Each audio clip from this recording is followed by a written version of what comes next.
Whoa. There we What go. just happened here? All right. So today we're looking at internal and external forces. We are looking at the relationship between systems and what we are talking about with Newton's third law. We're also going to be getting into tensions, pulleys, things that are pulled with strings in between. And that becomes a problem with internal and external forces, because we talked about that Newton's third law relationship between tensions and two objects, right? Okay, so when we have two objects that are at either end of a string, there's a Newton's third law pair, action-reaction pair there, or action-action pair, and that is an internal force to the system as a whole. So we have three different ways of looking at things. If we have two objects that are stuck together, say we have one mass here, mass 1, and we have mass 2 here, and they are connected by a string. We can look at this in one of three ways. We can look at just mass 1 as a system, we can look at just mass 2 as a system, or we can look at the entire thing as a system. It's when we get to this entire thing as a system that we find that those tensions are internal forces, okay? So it's a very different mentality depending on and it's different what the free body diagram looks like and the third Newton's second law statements look like, depending on whether you're looking at it as two separate or one whole, okay? And that's what we're gonna look at today. So we wanna consider the two object system consisting of a person driving a car. The car in this process is in the process of slowing down because the person is pressing the brake pedal. Now, if you've already looked at these notes, you'll know that we have internal forces and external forces, right? So, what is an internal force of the system? It's something that's not actually showing, it's not connected to the thing that's causing the force. So an internal force could be your foot pressing on what? We're slowing down. Foot pushing on the brake pedal. It could also be the seat belt pulling on you, keeping you in your seat, right?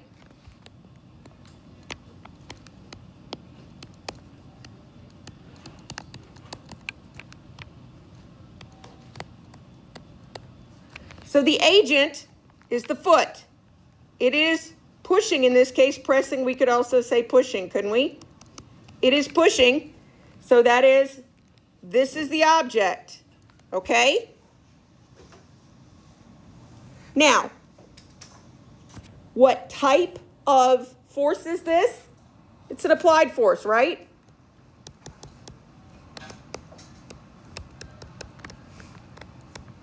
But guess what, guys?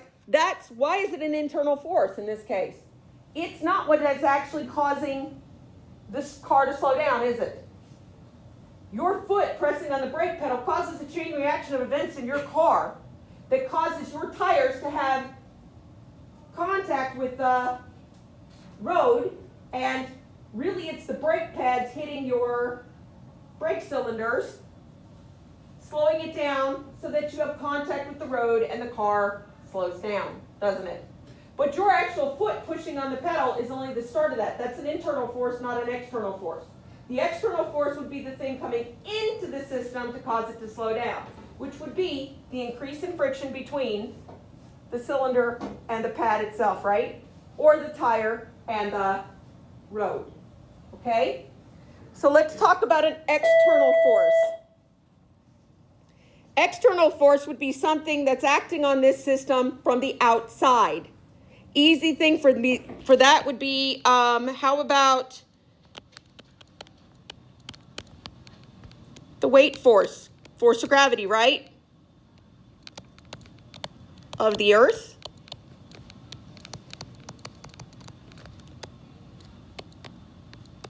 Acting on the car, okay? Direction would be downward, wouldn't it? All right, another thing would be the road, right?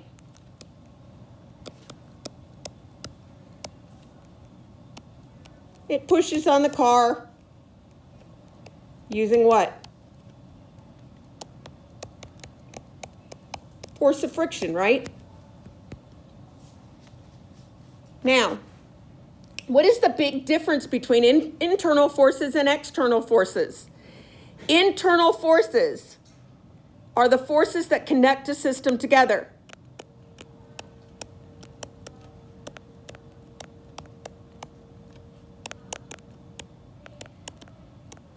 What can they not do?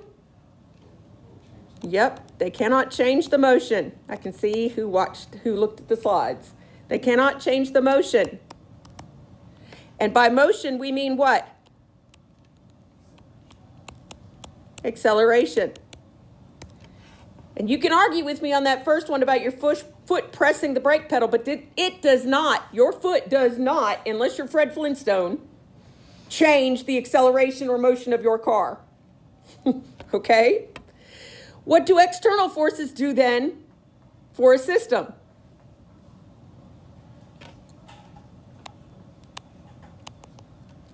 They change the motion of the system.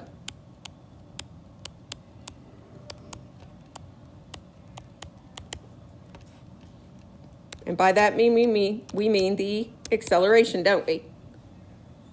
So now, a word equation for Newton's second law as it applies to a system of objects is as follows. It is the net, which means sum, of all external forces, okay, on a system.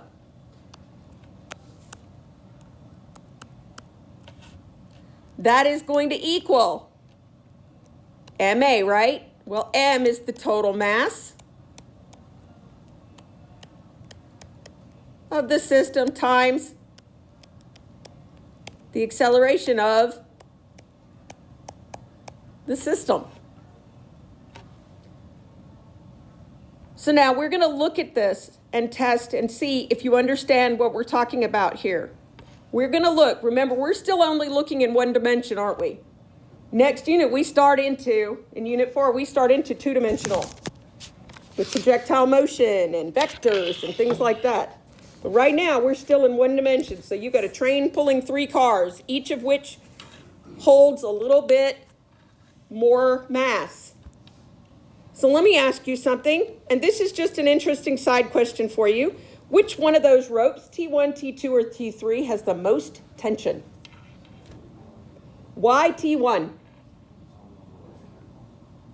It's common sense, isn't it? It's got the most mass behind it.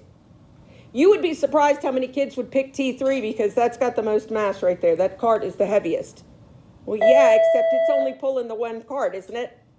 T1 has the most tension because it's got the most mass behind it. All right, so good. You've helped me know that you have some common sense. That's cool. So it's a good thing, guys. So let's look at this system. It says, what are the tensions T1, T2, and T3? Okay, so we're going to look at these individually, and then I'm going to show you how we can look at it all at once, okay? So we're going to look at this guy first, and I'm going to do each system in a different color so we know. This is cart 1. So this is my cart system, okay? I am looking at cart 3. I'm going to label this cart 3, cart 2, and cart 1, okay? Make sense? So for cart 3, what is the free body diagram going to look like? Because we have to have a free body diagram to write a Newton's second law statement. We've got the force of gravity going downward, don't we? We've got what? Normal force going upward, and we have T sub 3 going that way, don't we?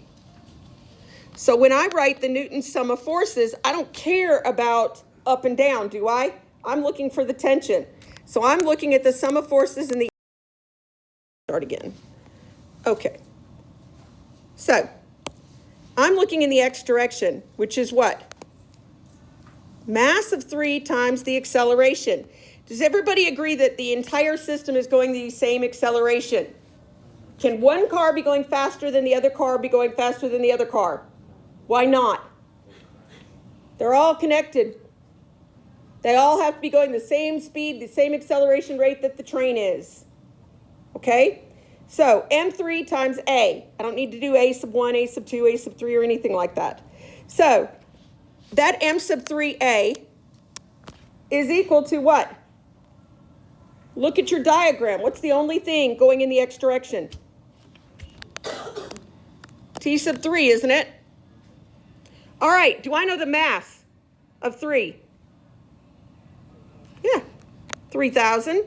Do I know the acceleration? I'm going to read up here, and it says accelerates at 2 meters per second, so times 2. Tells me that T sub 3 is equal to what? 6,000 newtons. Not so bad, is it? Now, let's look at, moving to a different color, cart 2. We're looking at cart 2 only. So what is my free body diagram for cart 2 going to look like? It's going to look like the mass of 2 times gravity this way, normal force this way, but now it has what? T3 that way and T sub 2 this way. So when we write our sum of forces statement in the x direction, this is going to be mass of 2 times A. And that mass of 2 times A, now we do have to pay attention to which way the train is going. Which way is the train going to be going, guys? To the right, right? So that's going to tell me which one of those two forces in the horizontal is positive. So we know that T sub 2 is positive and T sub 3 is negative, working against it, isn't it? Well, now we fill in what we know. Mass 2 is 2,000 times 2. T sub 2 we don't know, but we do know this is 6,000 newtons, don't we?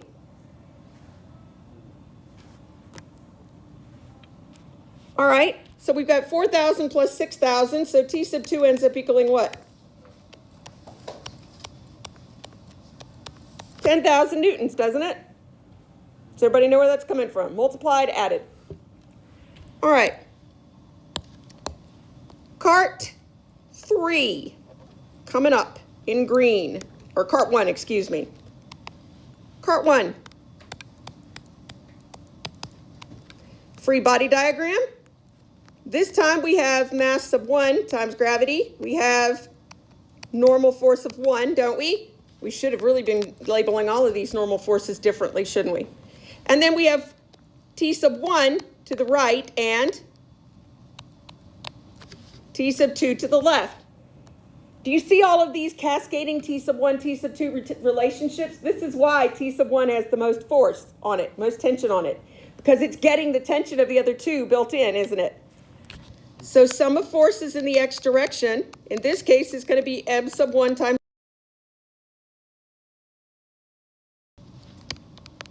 m sub 1a is now going to be equal to T sub 1 minus T sub 2, isn't it?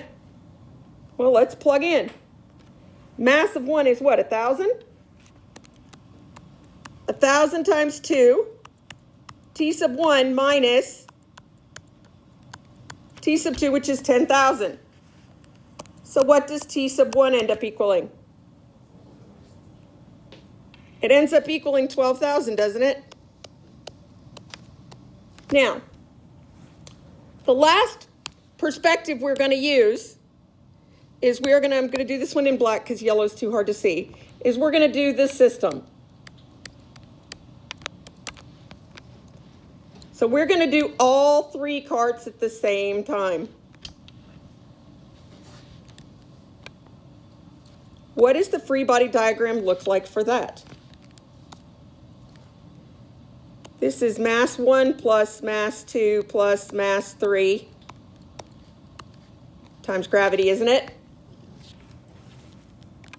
This is the normal force for the system.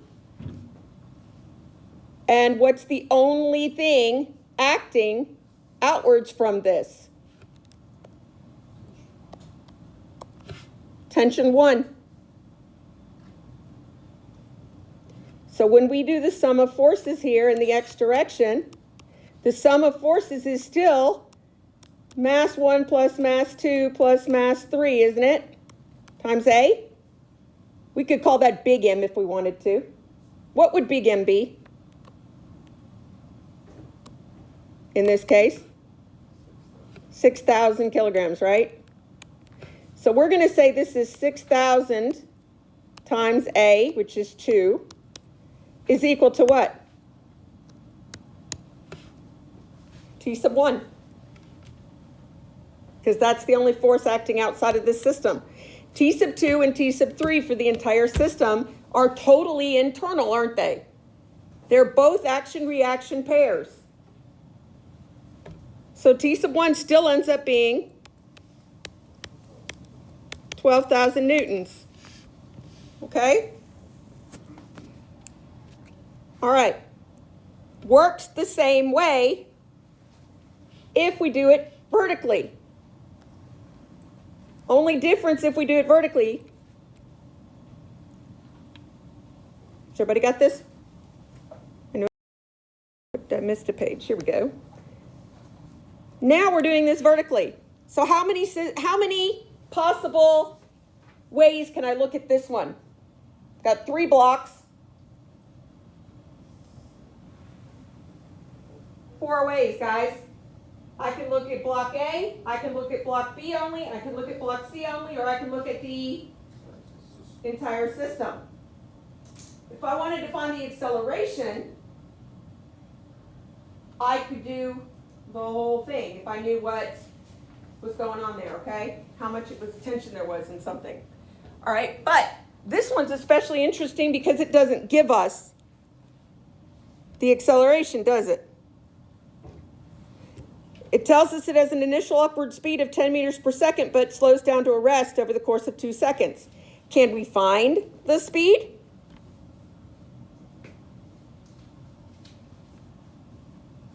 Kinematics says yes, we can. So kinematics says this: V final equals V initial plus what? Well, V final is 0, is it not?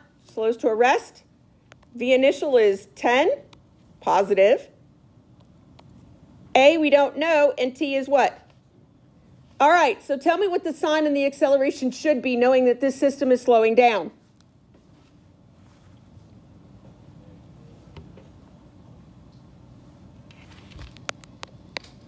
The acceleration is -5, right? Meters per second squared.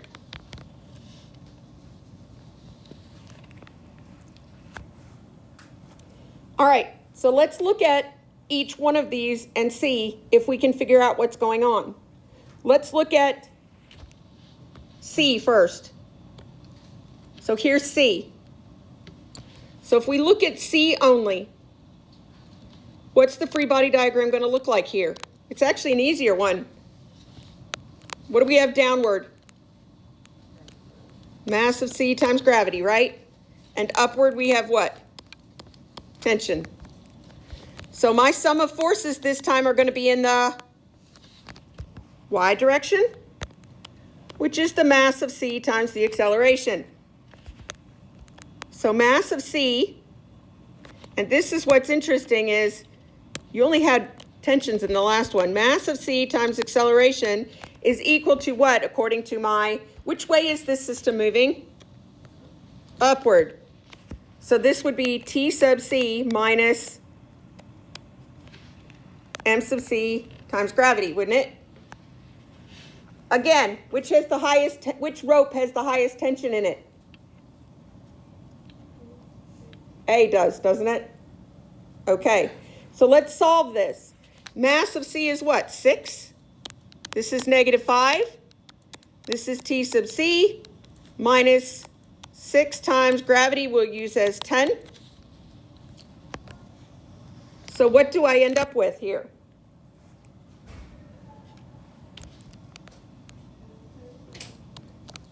Yeah, we've got -30 plus 60 is 30. 30 newtons, don't we? So we end up with T sub C is 30 newtons. So this is for block C. Now, block B, free body diagram. What is the free body diagram going to look like for block B? Let's change colors here. We'll make that one in red. Just block B. What do I have in the downward direction in B?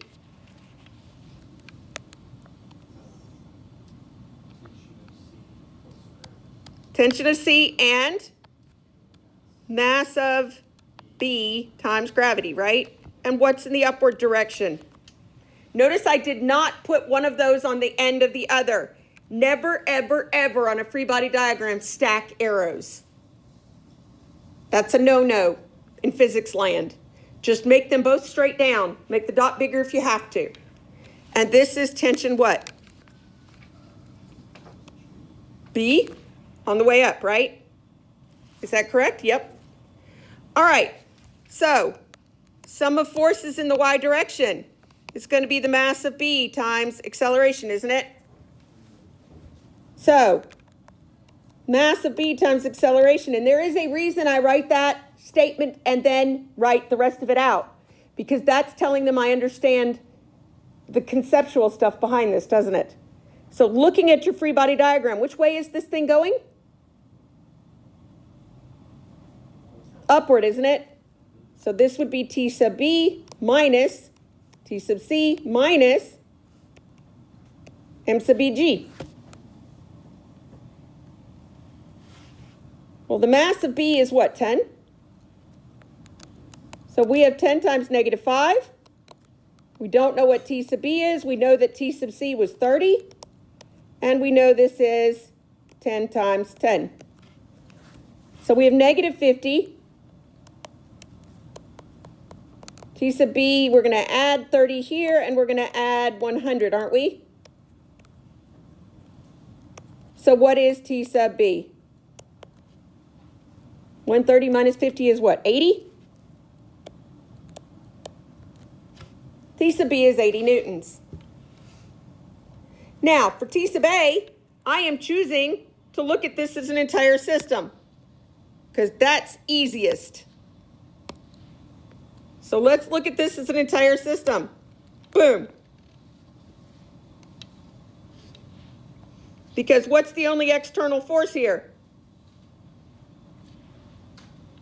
Gravity downward and tension A upward. Make sense? So for A, we're going to use the whole system. So my free body diagram is simply big M, G, and what's big M going to be here?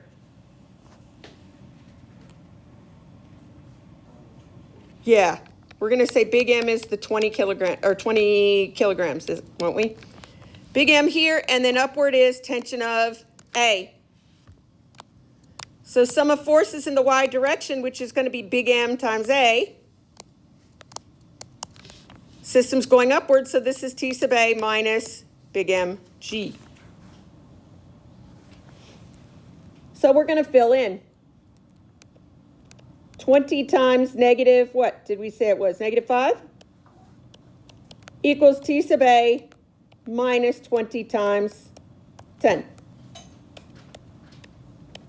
So we have negative 100, positive 200, or yeah, ends up being positive 200. So what is the tension on A?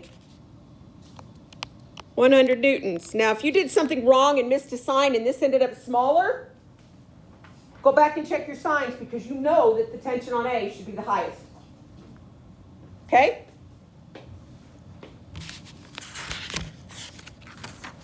So let's talk now about pulleys.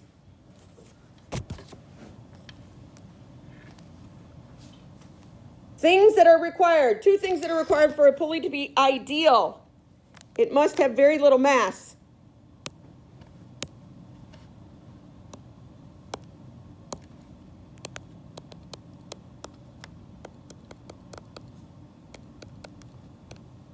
Usually you'll hear him say a massless pulley and very little friction.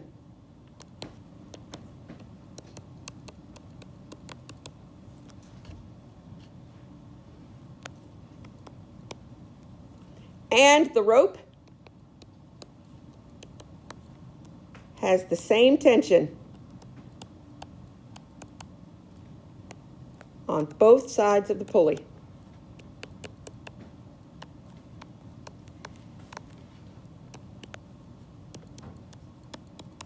Okay?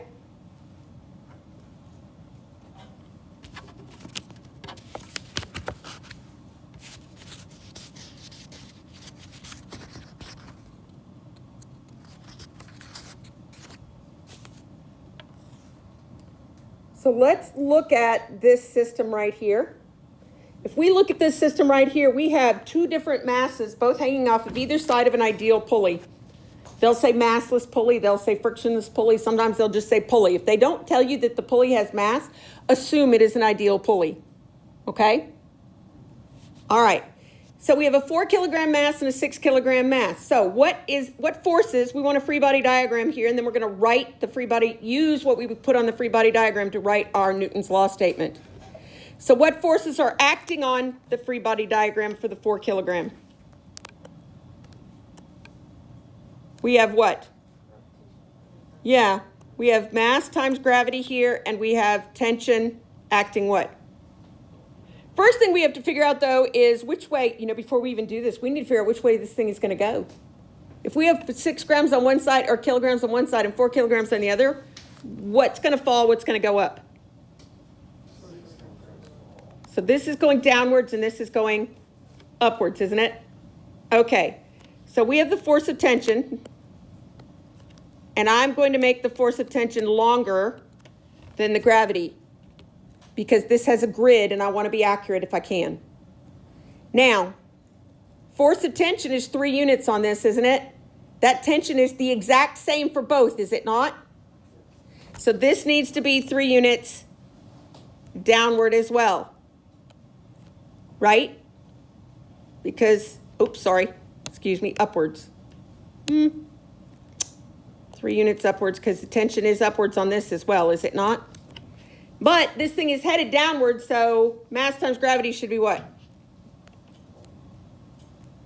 Longer, right? So we'll call this big mg. So from this we can write our Newton's law statement, can we not? So what is going forward on the 4 kilogram pulley? Follow the arrow. Forward for the 4 kilogram is up. So this becomes the up minus the down, right? Equals mass times acceleration. Now look at the 6 kilogram, guys. Forward on the 6 kilogram, however, is not tension, is it? Forward is down because that side's going downward. So it would be big mg minus force of tension equals big MA. Now, once you look at something, now it says, let's talk about the entire system. That force of tension, believe it or not, is still considered an action-reaction pair. It's still the same tension going in opposite directions. It is a Newton's third law pair, is it not? Internal to the system. And you know how I know that? Because if I add these two together, I get for the system. Force of tension and force of tension go away, do they not? And so I'm left with big mg minus little mg equals little m plus big M times the acceleration. So now it says solve for the system's acceleration and the tension of the string. Well, this is really cool because now I can solve for the acceleration using the system, can't I? Do y'all see why? These two counteract each other, and the only thing you have left is gravity on both of these, don't you? Which is positive for one and negative for the other because of the direction that the thing is going. Get it? Okay, so let's look at this. Big mg minus little mg equals little m plus big M times the acceleration, which means this. The acceleration, and I'm going to flip this around. Well, actually, I won't. I'll leave it on this side because that bothers some of y'all. Is the difference between the forces acting externally to the system divided by the sum of the masses. Guys, this is the sum of forces net divided by mass, total mass. Isn't it? It really is.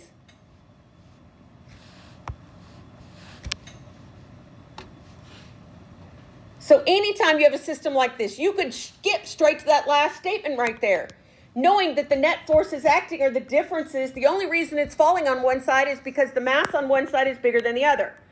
the thing that's causing the acceleration is the difference in those two masses divided by the total mass of the system. Right? Okay, so big M is what? 6? So we have 6 times 10 minus 4 times 10 divided by 10. So what is the acceleration of this system? 2 meters per second squared. And in this particular case, we know it's downward, don't we? Because that's what this showed. It's going to go downward, isn't it? So that gives me my acceleration. Now, to find my tension, all I have to do is pick one of these other two statements to use. Let's pick the first one. Force of tension minus little mg equals little ma. Okay, so the force of tension is going to equal ma plus mg. I just added the mg to the other side. So if we solve this, we know it is what? 4 times 2 plus 4 times 10. It's going to fall slower than gravity. Does that make sense that the whole acceleration of the system is only 2, even though gravity is 10? That other block is slowing it down from falling free fall, isn't it? Okay, so that makes sense. Now the tension, however, is going to be fairly strong between the two, but it's the same for both of them. 8 plus 40 is what? So 48 newtons of tension force. Would it have been the same if we'd used the other one? Yeah, we could have used either equation. It would have ended up the same. Okay? Now it asks, suppose we found the acceleration using the total system, didn't we? Well, look at what's on the bottom of the total system. We're dividing by the total mass. What just happened? What happens to the net force? The net force, if you remember, was the difference between those two. If little m goes up, the difference between them does what?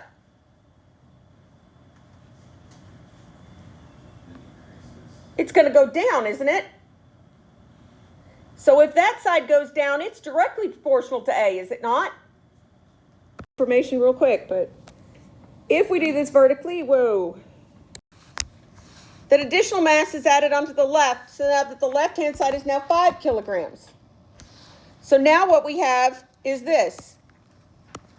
5 and 6.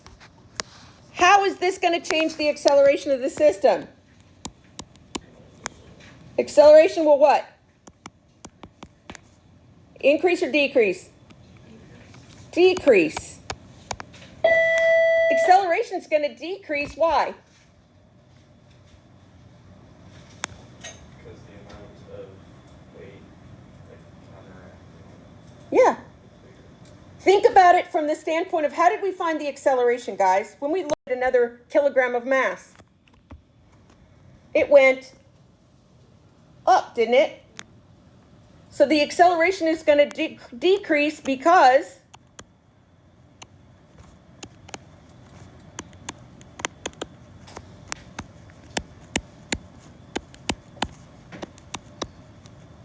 the total mass of the system increases. Okay. Also, what happens to the net force?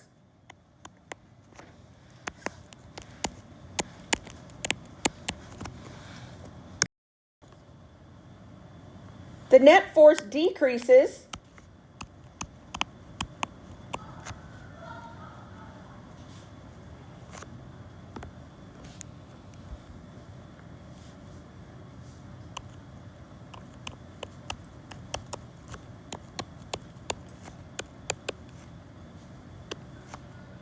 both lead to a decrease in what? A. Right? Now, what about the tension? F sub t is going to what?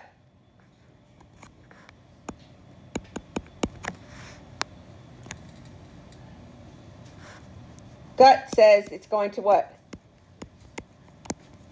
Does everybody understand it'll increase? You got more weight hanging on both ends of the string total. It's going to increase. Now, look at the equation we used. We said force of tension was ma plus little mg, isn't it? If little m goes up,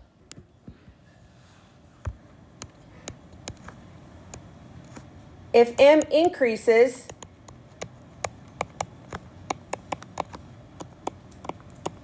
it pulls more on what?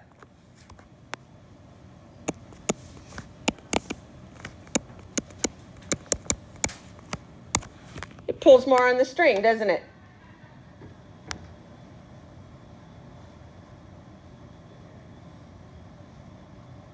Also, what do we know?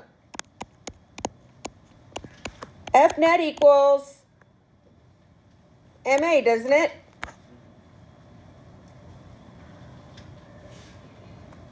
Now, if A goes up and M goes up, I'm sorry, A went down, didn't it? So if A goes down, but M goes, because M goes up, right? What has to happen?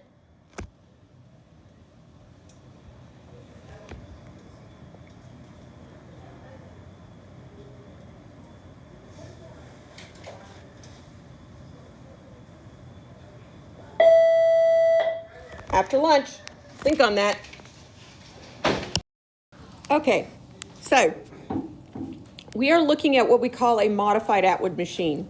This guy up here, that is a pulley with weights on either side, this is an Atwood machine. Okay? Atwood machine just has a weight on either side of the pulley. A modified Atwood machine has only half of its hanging. The other half is usually sitting on a surface, okay? So we've got a modified Atwood machine here that has friction. We know that because the coefficient of kinetic friction is shown. All right?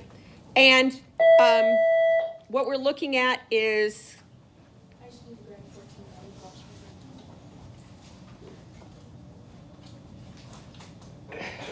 okay.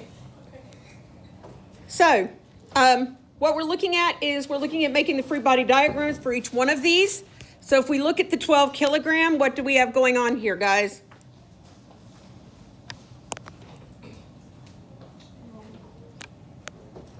We have mass times gravity, right? Let's call this little mg. All right, and then we have normal force, yes? Well, if that's 4, then the normal force has to be 4 too, doesn't it? Force normal, okay? Which way is this thing gonna go when we release it? Does everybody understand this thing is gonna go to the right, isn't it? Even though that mass is less than the mass on the table, it is still going to pull it downward, probably. Okay, that's what we got to figure out. Is it going to or not? Probably it is. Do you know how I know it is? By looking at the entire system. And I need to look at the only thing acting on the entire system is as a whole, guys. The only thing acting on this system as a whole is kinetic friction this way and gravitational mass that way, right? So if that kinetic friction is less than that gravity, force of gravity acting on it, this thing is moving. And I can tell you right now it is less. So let's look at this and we'll figure out why it's less. So normal force and mass of gravity are equal. We also have what?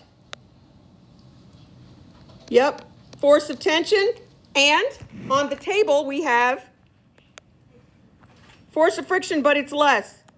You know how I know that? Because I'm thinking the whole thing's going that way. Okay?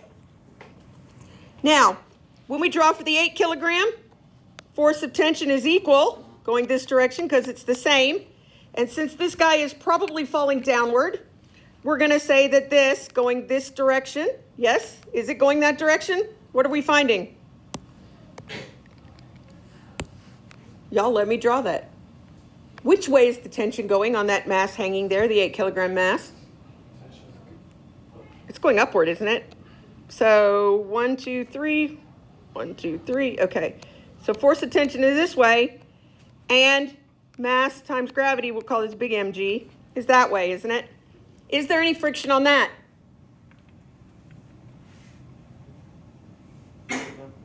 No, because it's not in contact with the surface, is it?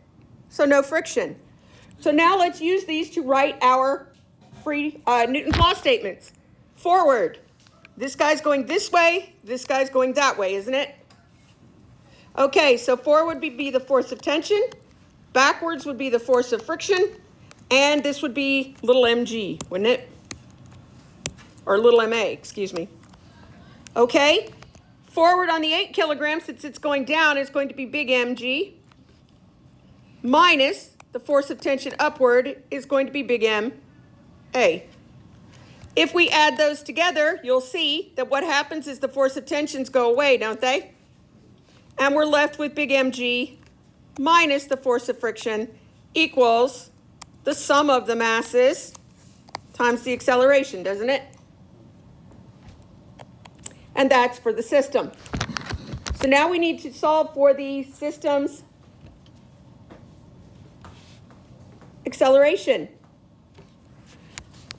So we know that mass 1, little m plus big M, times the acceleration is equal to big M times g minus the force of friction.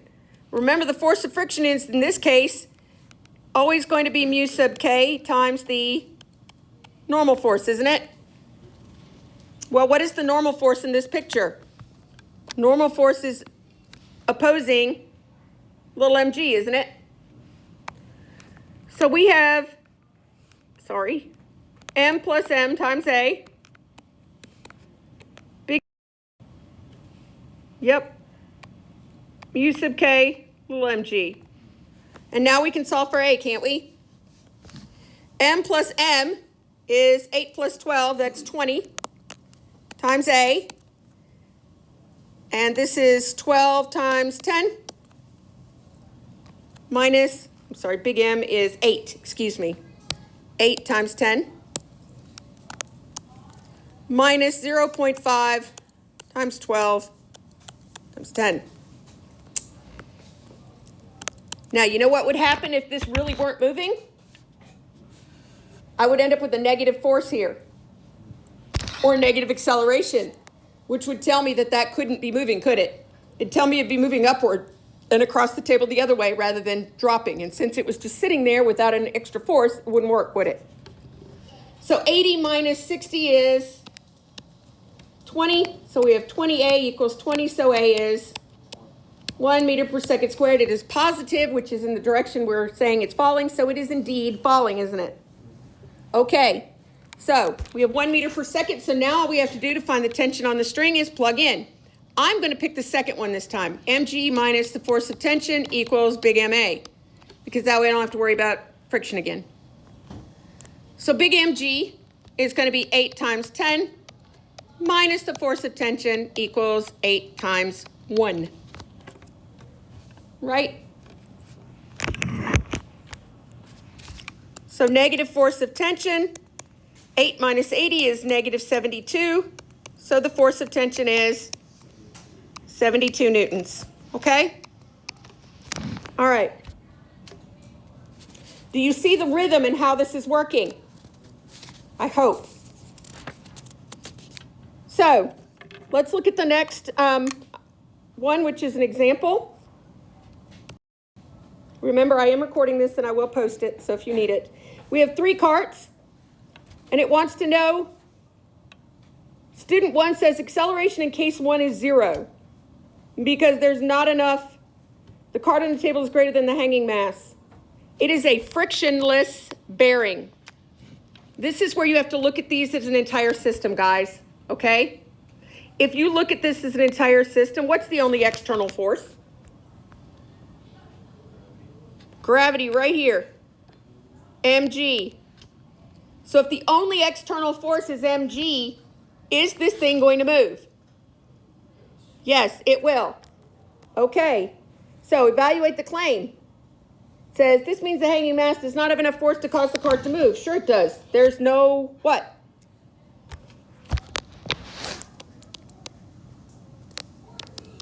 There is acceleration. Okay, why is there acceleration?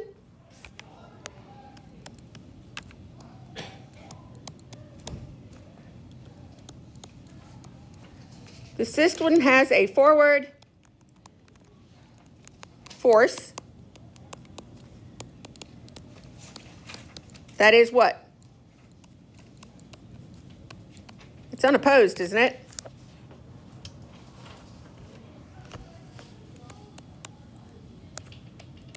Therefore, A cannot be equal to 0. Okay? Acceleration in case 3 is greater than 9.8 meters per second.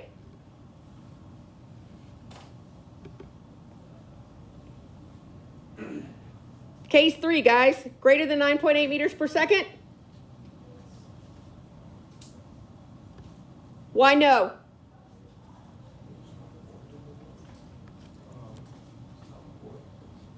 Because, This is going downwards. It has an opposing force, doesn't it? okay, But this is still a mass here, isn't it? Guys, sum of forces, if you think about it, the sum of forces in the y direction here for the entire system is just going to be what? The mass of the entire system times the acceleration. The mass of the entire system is 8, isn't it? However, this is what? Only 5, isn't it? This is 5 times g equals 8 times a, is it not? F net is only F is. So look what A is. A is going to be what? 5/8 of gravity.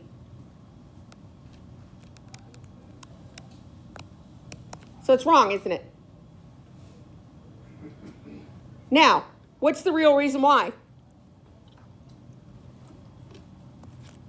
Why is this thing not going to go faster? Because the 3 kilogram mass, even though there's no friction there, it is still pulling backwards on the string, isn't it? It's still pulling on the string.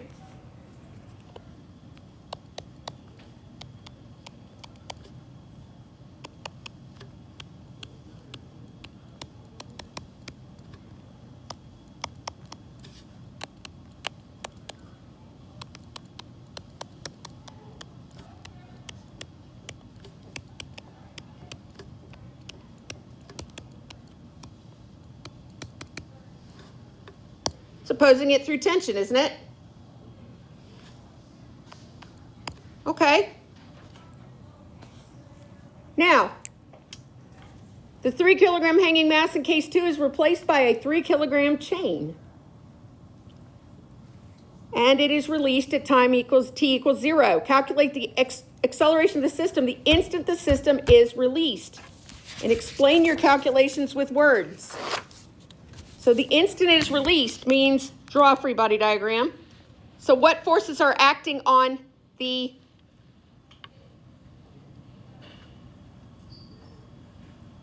chain? Yep. So 3 times g and tension here, right? Now, guys, this is where we would have to either draw 2 completely different systems, or I could treat this as one entire system, and let's talk about it that way instead. What's the only external force here if there is no friction here? For the system, guys, the only external is the force of gravity, isn't there? For the system. So the sum of forces in the y direction would be the what? Big M, which would be what?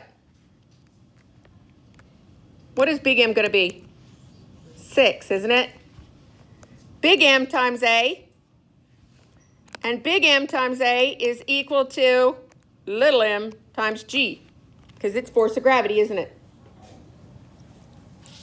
So to find the acceleration, we're going to take 3 times 10 and divide it by 6. So what is the acceleration here?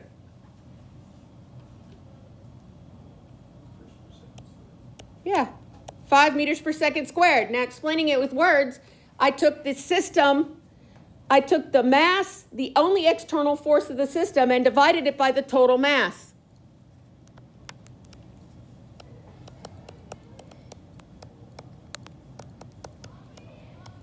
Net external force on the system, and I divided it by the total mass. Okay? Now, how are those things going to change? How's the acceleration and velocity of the system going to change? We said the acceleration is little mg divided by big M, A. How is the acceleration going to change as the chain hits the ground?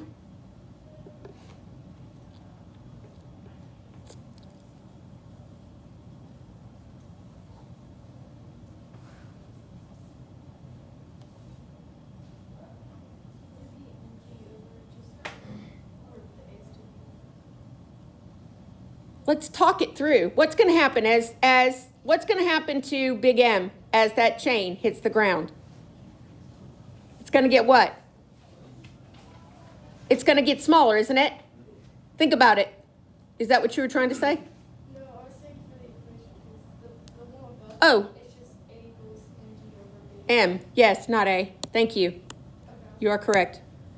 My bad. All right. So big M is going to go down, isn't it? As the chain hits the ground, it's no longer what? It's no longer part of the whole mass that's pulling on that string, is it? So big M goes down. Therefore, what happens to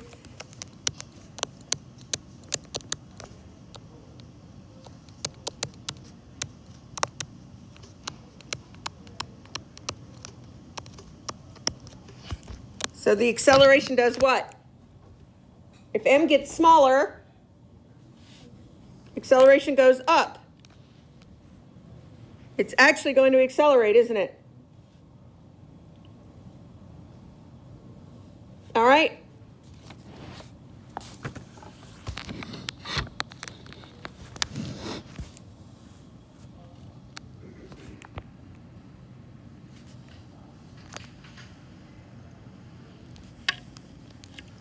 But is it?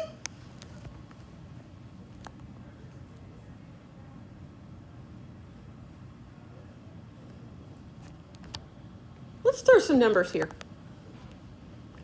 Because little m is also what? This guy's going to go down, but so is that by the same amount, right? So let's say we take 1 kilogram of links off of it. If we take 1 kilogram of links off of it, what's the total acceleration going to be? This is going to be 2 times 10, won't it? And this will be, instead of 6, it'll be 5. So 20 divided by 5 is what? So what did happen? M went down, but little m also went down. A ended up what? So don't always trust, because both of them went down. Here's our proof. If we took 1 kilogram of chain, landed it on the floor, now the acceleration is actually going to what? Decrease, won't it? What about the speed, though? Let's think about what this graph is going to look like.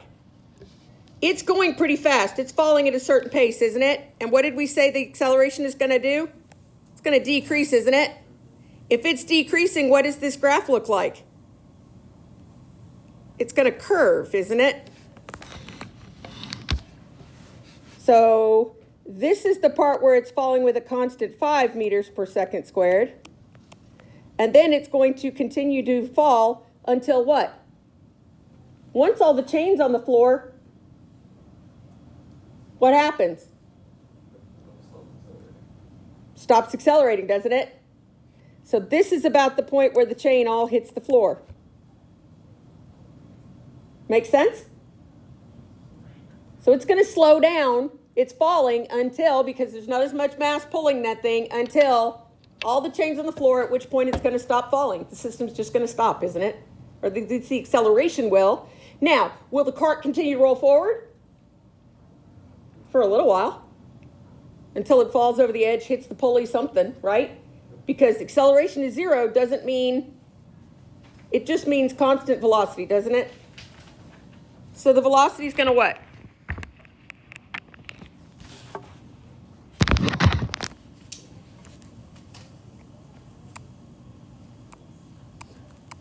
V goes down until it's what?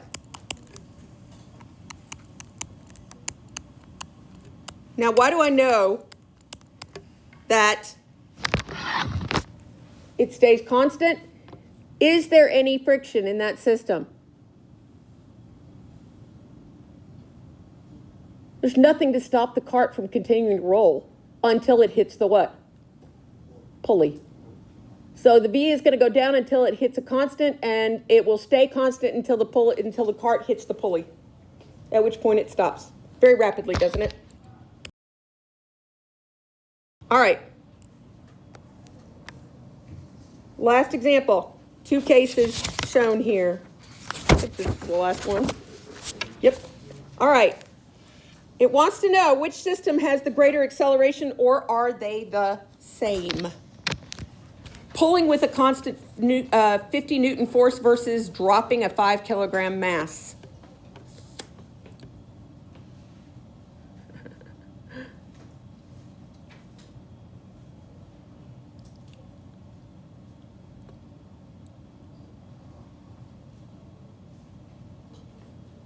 Which system has the greater acceleration, or are they the same? How many of you want to say they are the same? 50, and 5 times 10 is 50, isn't it? Looks like it'd be the same, doesn't it?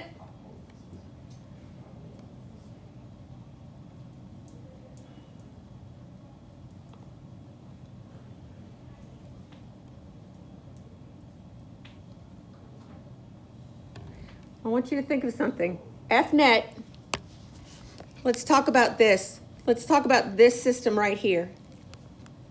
What is this system got acting on it?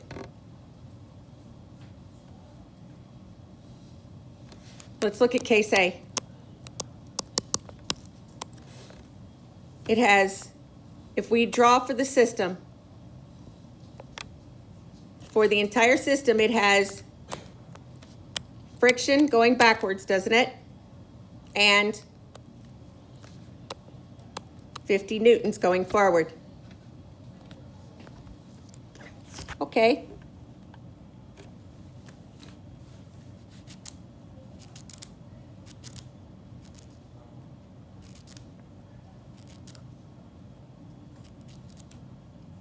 Now, case B. What do we have going on here?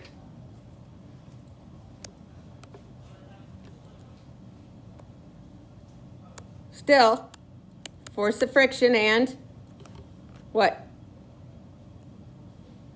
mg, correct?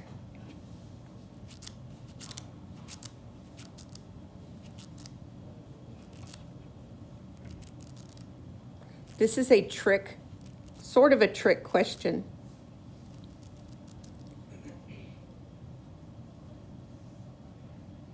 Guys, the string is already under tension in this case, isn't it? So if the string is already under tension at 50 newtons, when you begin to pull it, it doesn't have to get to tension, does it? Does that make sense? It is going to go down already at 50 newtons, with that 50 newtons already pulling on it, correct? However, if this one is released, what happens?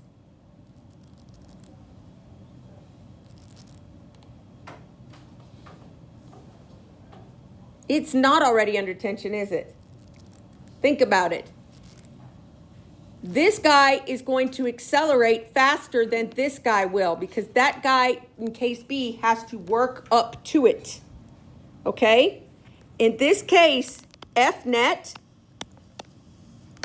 is equal to MA. All right? So the 50 Newton forward force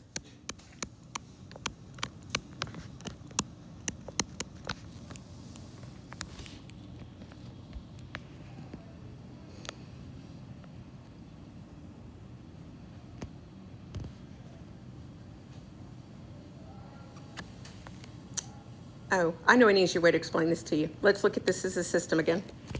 All right, let's do it this way. This will make more sense to you. Sum of forces. What is the sum of forces for this system going to be? It's going to be mass of the system times the acceleration, isn't it? Sum of forces here is going to be equal to mass of the system times acceleration. Would you agree? Both of these, mass of the system, is still going to be equal to 50 minus the force of friction. Nothing's looking good here yet, is it? Here's my question, though. What is the mass of the system in case A? It's just 10, isn't it? So your acceleration is going to be all of this divided by 10. However, same force is acting on it, but what is the mass of the system in case B? 15. Because the mass of the system is more in case B,